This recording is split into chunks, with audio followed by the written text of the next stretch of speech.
오늘 25장 내용에 보면 이스라엘의 사사로, 이 선지자로, 제사장으로 이 다윗의 멘토였던 이 사무엘 선지자가 그만 죽습니다. 실제적인 이스라엘 영적인 지도자였던 이 사무엘 선지자가 하나님의 부르심을 받고 나서 이제 이스라엘에는 새로운 영적인 지도자가 필요했습니다. 하나님께서 새로운 영적 지도자로 누구를 세웠냐면 이 다윗을 세우셨죠. 그리고 다윗을 하나님의 사람으로 이스라엘의 영적인 지도자로 만들어가기 위해서 계속해서 훈련을 시켜가고 있는 과정이었습니다. 다윗은 이 사울왕을 피해서 이번에는 바란 광야로 가게 되었습니다. 바란 광야에는 누가 있었냐면 이 나발이라고 하는 부자가 있었습니다. 목축업을 하고 있었죠. 나발은요, 양 3,000마리, 염소 1,000마리를 목축하는 당시의 거부였습니다. 농사를 짓는 사람들은요, 이 가을이 되면 수확의 기쁨을 주변 사람들과 함께 나누기 위해서 우리나라 같은 경우는 추석이라는 명절을 세기도 하고요. 이스라엘 같은 경우도 그런 것들을 하는데 목축업을 하는 사람들은요, 양털 깎는 일이 하나의 축제였습니다. 수확이었죠. 그래서 주변의 사람들과 함께 그 기쁨을 나누고 그리고 주변 사람들에게 도와주고 그런 일들을 하는 것이 바로 양털 깎는 날이었습니다. 바란 광야에 머물고 있던 이 다윗 일행이 이 나발의 집에서 양털을 깎는다라는 소식을 듣게 되었습니다. 그리고 다윗은 소년 10명을 나발에게 보내죠. 이 다윗이 광야 사막에 있을 때 다윗과 함께한 사람들이요, 남자만 한 600명 가량이 있었습니다. 가족들을 포함하면 더 많았겠죠. 다윗은 자신과 함께하는 사람들의 먹을거리가 필요했던 것이죠.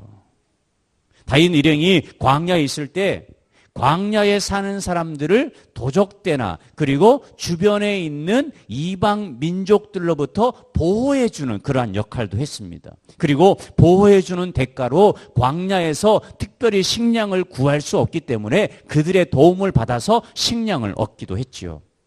나발은요, 광야에서 목축업을 하는 사람들 중에 규모가 아주 컸던 사람이었죠. 나발이 양털 깎는 잔칫날이 되었다고 하니까 다윗이 소년 10명을 보내서 나발에게 양식을 구해오도록 했습니다. 다윗 일행이 광야에서 든든한 보호막이 되어주었으니까 어떻게 보면 나발이 다윗 일행에게 이 양식을 나누어 주는 것은 어떻게 보면 당연한 것이었죠. 다윗 부하들이요, 불황자들이었고 때로는 범죄자들이 많이 있었습니다. 마음만 먹으면 양이고 그리고 뭐 짐승이고 재산이고 막 탈취해서 가져갈 수도 있지만 다윗은요, 절대로 배고프다고 힘들다고 강도짓이나 도둑질을 하지 못하게 만들었습니다. 나발은요, 욕심이 아주 많은 사람이었습니다. 악착같이 돈을 모으기 위해서 열심히 돈을 위해서 살아가는 사람이었습니다. 다윗의 이 소년들이 가서 다윗의 말을 전하죠. 먹을 것을 나누어 달라고 요구를 했습니다. 그랬더니 나발이요, 나 다윗 모른다 라고 하면서 딱 잡아 떼는 것입니다. 다윗이 누군데? 이새의 아들이 누구냐? 나는 그런 사람 몰라. 그러면서 다윗을 무시하고 다윗을 거짓 취급하는 겁니다. 당시의 사람들은요, 다윗이 누구이고 다윗이 처한 상황이 어떠했는지 모르는 사람이 없을 정도였습니다. 그런데 나발은요, 다윗의 도움을 받았음에도 불구하고 다윗을 도와주는 것을 거절하고 있다는 거죠. 이 소식을 다윗이 들었습니다. 그 소식을 들었을 때 다윗이 분노했습니다. 욱하는 성격이 확 올라온 거예요. 400명의 사람들에게 칼을 차라 라고 명령을 내립니다. 그리고 자신도 칼을 차고 이 나발과 나발의 소유 다 쓸어버리겠다라고 하면서 지금 화가 막 머리끝까지 나 있었습니다. 다윗은요, 자신을 모욕하고 자신을 무시하는 나발에 대해서 막 분노했어요.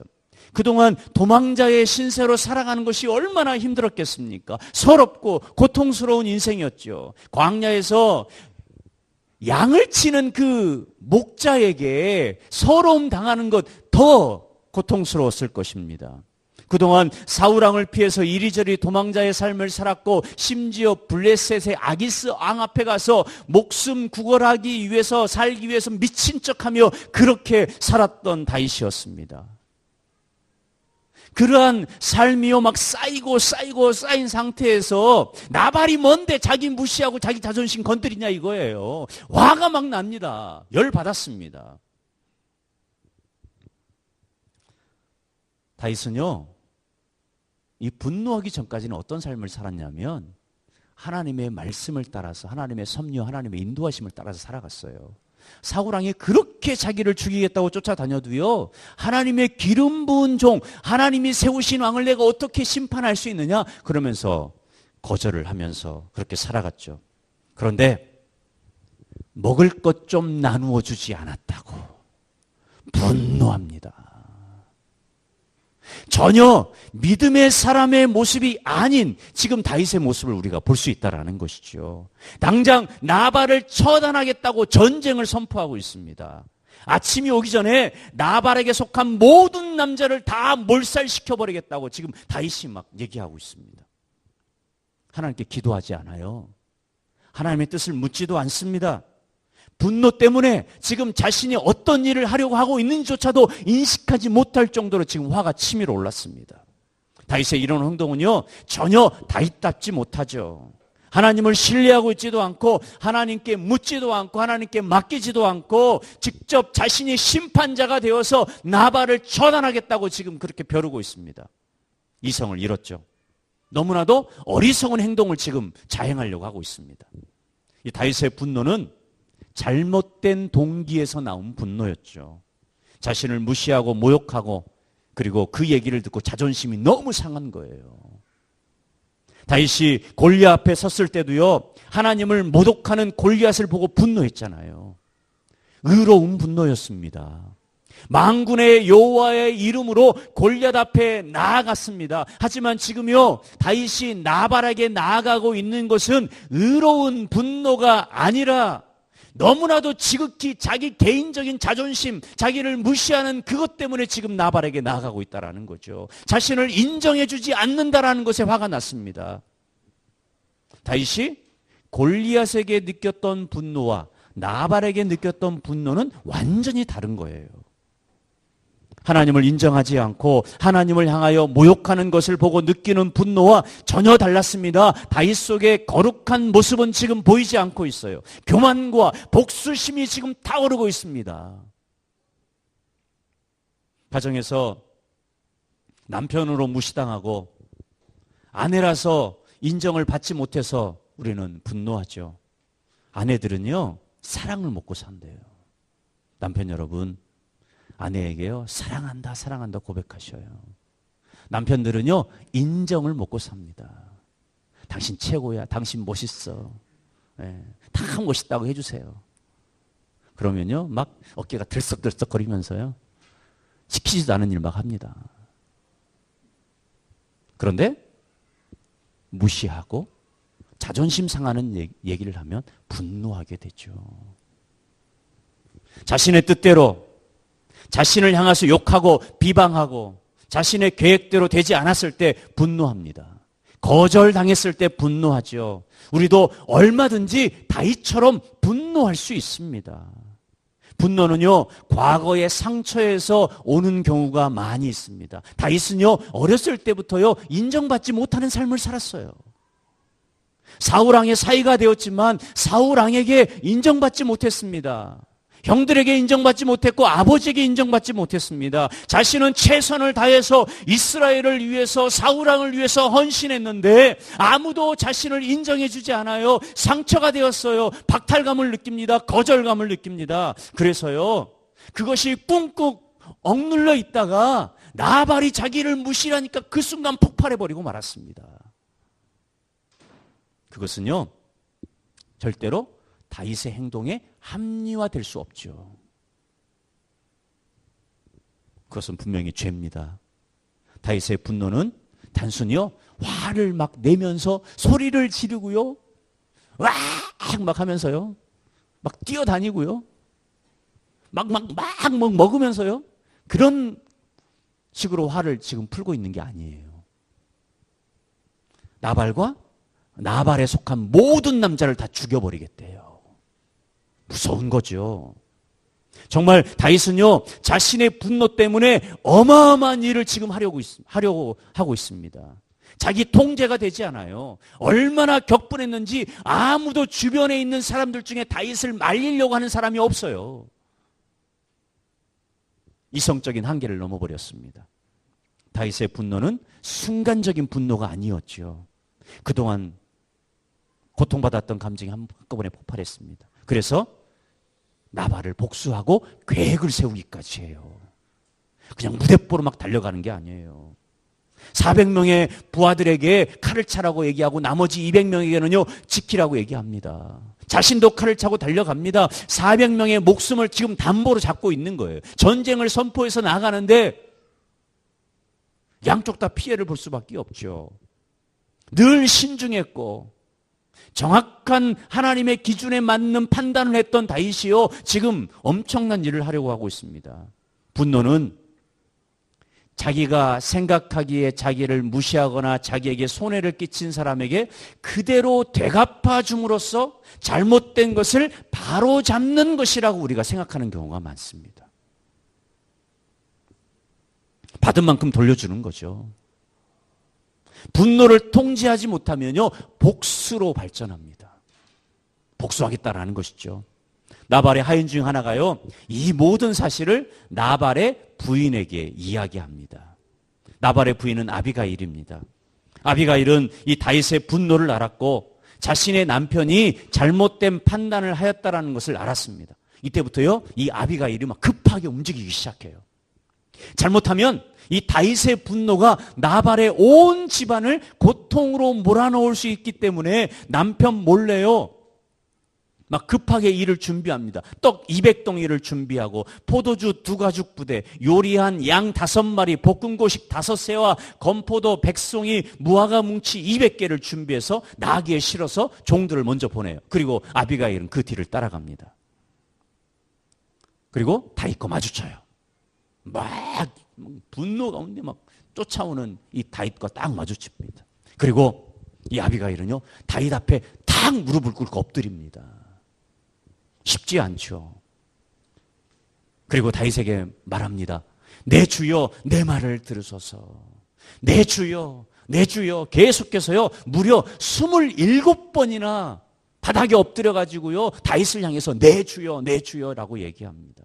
그리고 아비가일 자신을 뭐라고 표현하고 있냐면 당신의 여종이라고 표현해요.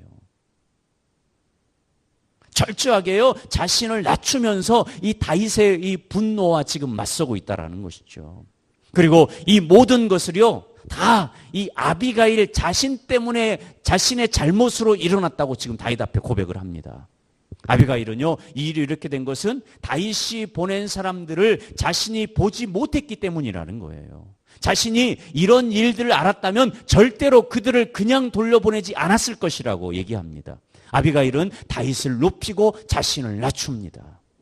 자신의 입장에서 막 설명하기 시작해요. 아비가일은 자신의 남편을 전혀 신경 쓰지 말라고 얘기합니다. 남편의 이름이 나발인데 나발이란 이름의 뜻이 미련한 자, 바보라는 거예요. 별명이 바보죠. 실제로 이름을 부모가 나발이라고, 바보라고 지었겠어요. 그 정도로 어리석은 사람이라는 것입니다. 상대할 만한 가치가 없다라고 막 얘기해요. 자기 남편은 막 완전 깔아뭉갭니다. 다윗 앞에서. 자신이 다윗 앞에 선 것은 살아계신 하나님께서 다윗으로 하여금 지금 친히 복수하는 것을 막기 위해서라고 말합니다. 다윗은 하나님의 특별한 생명 싸개 속에서 보호받는 자고 괜한 일로 피를 흘리지 말고 이 나발의 악행을 용서해달라고 지금 부탁을 합니다. 그리고 다윗이 하나님의 섭리와 인도하심을 통해서 이스라엘의 왕이 될 것인데 왕이 되실 분이 이러시면 안 된다고 막 얘기를 합니다. 나발은 다윗을 무시하고 모욕함으로 다윗을 분노케 하였다면 아비가일은 하나님께서 다윗을 위해서 반드시 다윗의 집을 굳건하게 세우실 것이고 다윗은 의롭기 때문에 하나님께서 모든 일을 다 이루어 주실 것이다 라고 하면서 남편의 분노를 통해서 일어난 이 남편 때문에 일어난 분노 때문에 이 아비가일은 다윗의 자존심을 막 세워줘요. 다윗이 아비가일의 이야기를 듣고 이렇게 고백합니다. 32절 33절 말씀해 보니까요, 다윗이 아비가일에게 이르되 오늘 너를 보내어 나를 영접하게 하신 이스라엘의 하나님 여호와를 찬송할지로다. 또 네 지혜를 칭찬할지며 또 네게 복이 있을지로다. 오늘 내가 피를 흘릴 것과 친히 복수하는 것을 네가 막았느니라. 아비가일은 다윗이 분노한 이유를 알고 있었습니다. 자존심의 상처를 받은 다윗 앞에 복종의 의미로 무릎을 꿇었습니다. 심지어 내 주라고 부르면서 겸손함으로 다윗과 이야기합니다. 분노로 인해서 이성을 잃었던 다윗이 아비가일의 이 온유한 마음으로 조금씩 수그러들기 시작해요. 이 아비가일의 온유한 마음이 다윗의 분노를 막은 것입니다. 사람마다 타고난 성격과 기질이 있죠. 성격이 급한 사람도 있고, 성격이 느긋한 사람도 있고, 수줍음이 많은 사람도 있고, 나서기를 좋아하는 사람도 있습니다. 저처럼 내성적인 사람도 있고, 다양한 성격이 있죠. 그런데 온유한 마음은요, 천성적으로 부드럽고 소심하거나 우유부단한 성격이 온유한 마음이 아니라는 거예요. 일반적으로 온유는요, 성격이 온화하고 부드러운 사람을 온유한 사람이라고 얘기합니다. 이 말은 무슨 말이냐면 다른 사람들과의 관계 속에서 자신의 감정을 적절하게 조절할 줄 아는 사람, 이 사람이 바로 온유한 사람이죠. 온유한 사람은요, 그래서 성경적으로 보면 하나님에 대한 사랑과 순종과 겸손함으로 하나님의 뜻과 하나님의 인도하심 가운데 살아갈 때 나타나는 성품이 바로 온유한 성품이에요. 어떤 일이나 어떤 환경이 닥칠지라도 막 분노하거나 불평하지 않으면서 이것이 하나님의 방법이고 하나님이 나를 위해서 최선의 것을 주셨다라는 것을 고백하며 하나님의 뜻 가운데 하나님의 인도하심 가운데 살아가는 것입니다. 그래서 온유는요, 성령 하나님을 통해서 변화되어 갈 때 성령의 열매로 나타나는 것이 바로 온유예요. 하나님과 관계 속에서 오는 온유, 사람들과의 관계 속에서 그 온유가 나타난다라는 것이죠. 그래서 예수 믿는 사람들에게요, 중요한 성품 중에 하나가 바로 무엇이냐면 이 온유한 마음입니다. 이 온유함은요, 분노를 막을 수 있고 분노를 치유할 수 있는 성품이에요. 야고보서 1장 19절에서 21절 말씀해 보니까 내 사랑하는 형제들아 너희가 알지니 사람마다 듣기는 속히 하고 말하기는 더디하며 성내기도 더디하라. 사람이 성내는 것이 하나님의 의를 이루지 못함이라. 그러므로 모든 더러운 것과 넘치는 악을 내버리고 너희 영혼을 능히 구원할 바 마음에 심어진 말씀을 온유함으로 받으라 라고 말씀하고 있어요. 분노하는 것이요, 하나님의 뜻을 이루는 것이 아니래요. 하나님의 뜻을 이루기 위해서는 온유한 마음으로 하나님 말씀을 받으라고 지금 성경은 얘기하고 있습니다. 만약 다윗이요, 아비가일을 만나고도요, 이 분노를 삭히지 못하고 그대로 달려가서 이 나발과 이 나발의 집에 있는 모든 남자를 다 죽였다면 어떻게 됐을까요? 그것은 분명히 하나님의 뜻이 아니죠. 단순히 분노한 마음을 가지고 복수한 것으로 끝나고 맙니다. 하나님의 나라와 하나님의 뜻은요, 분노로, 복수로, 저주로 세워지는 나라가 아니라 바로 온유한 성품, 하나님을 사모하고 하나님 관계 가운데서 하나님의 뜻을 이루는 것으로 세워지는 나라가 바로 하나님의 나라입니다. 하나님은요, 다윗을 통해서 그 하나님의 나라를 지금 만들어가고 계시는 거예요. 다윗은 자신이 분노했다라는 것을 아비가일을 통해서 알게 되었습니다. 그리고 그 자리에서 하나님을 찬양합니다. 자기 잘못을 깨달았죠. 아비가일을 축복합니다. 여러분은 실제로 분노했을 때 어떻게 하십니까? 누군가가 여러분을 무시하고 모욕했을 때, 갑자기 화가 치밀어 올라올 때 여러분은 그 감정을 어떻게 처리하십니까? 무조건 참습니까?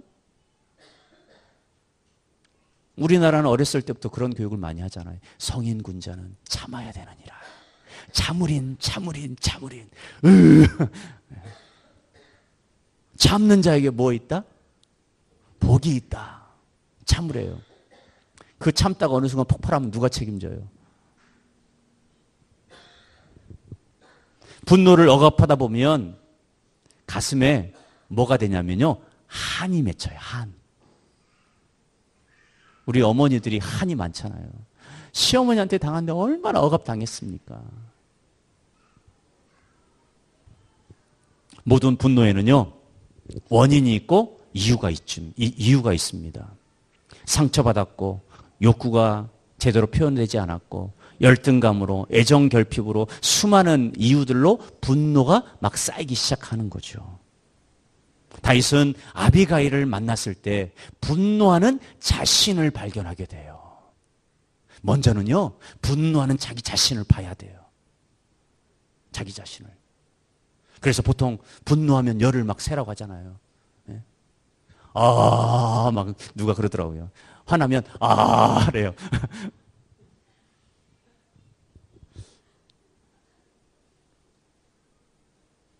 다윗은 자신이 분노한 모습을 아비가일을 통해서 보게 되었습니다.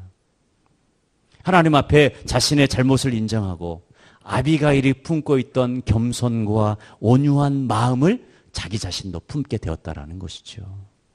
우리에게 예수 그리스도의 마음을 품고 있으면 우리는요, 악한 감정에서 자유로울 수 있습니다.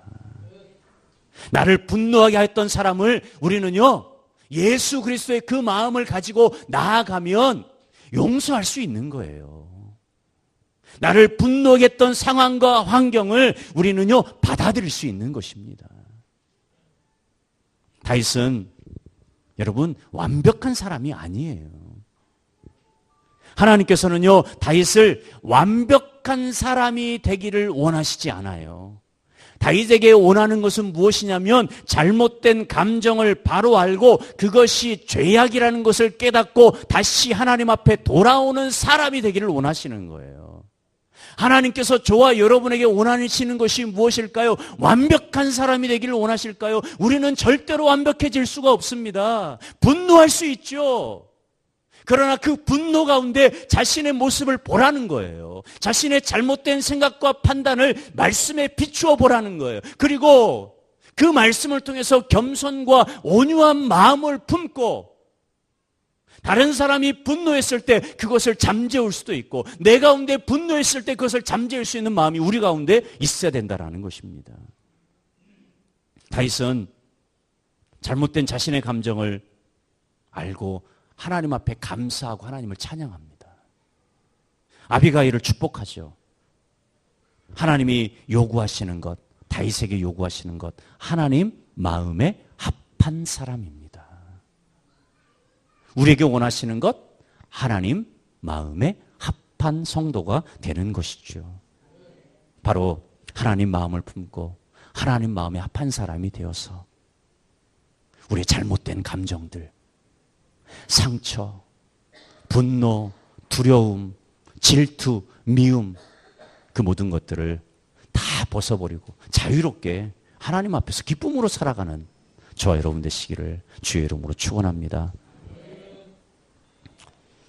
하나님께서는요, 상한 우리의 마음을 고쳐주시고 그리고 상한 우리의 마음을 만져주십니다. 오늘 상처를 얼룩진 마음, 또 그것으로 인해서 고통당하고 아파하는 마음이 있으면 찬양을 통해서 성령의 기름 부음을 통해서 오늘 치유되기를 주의 이름으로 권면을 드립니다.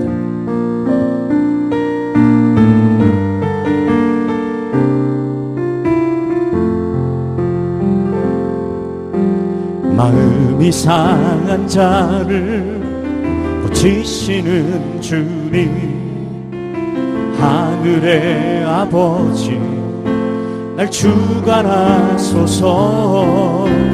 주의 길로 인도하사 자유케 하소서. 새 일을 행하사 부흥케 하소서. 의에 줄이고 목이 마르니 성령의 기름 부으소서. 의에 줄이고 목이 마르니 내 잔을 채워 주소서. 성령으로 채우사, 성령으로 채우사 주 보게 하소서. 주의 임재 속에 은혜 알게 하소서. 주 뜻대로 살아가리 세상 끝날까지. 나를 빚으시고 새날 열어주소서. 의에 줄이고 목이 마르니 성령의 기름 부으소서. 의에 줄이고 목이 마르니 내 잔을 채워 주소. 의에 줄이고 목이 마르니, 의에 줄이고 목이 마르니 성령의 기름 부으소서. 의에 줄이고 목이 마르니 내 잔을 채워. 의에 줄이고 목이 마르니 우리의 심령을 고쳐주시옵소서. 주님의 은혜가 우리 가운데 임하사 그 가운데서 상한 마음 고쳐주시고 싸매어 주시옵소서. 영의 기름 부으소서. 의에 줄이고 목이 마르니 내 잔을 채워. 의에 줄이고 목이 마르니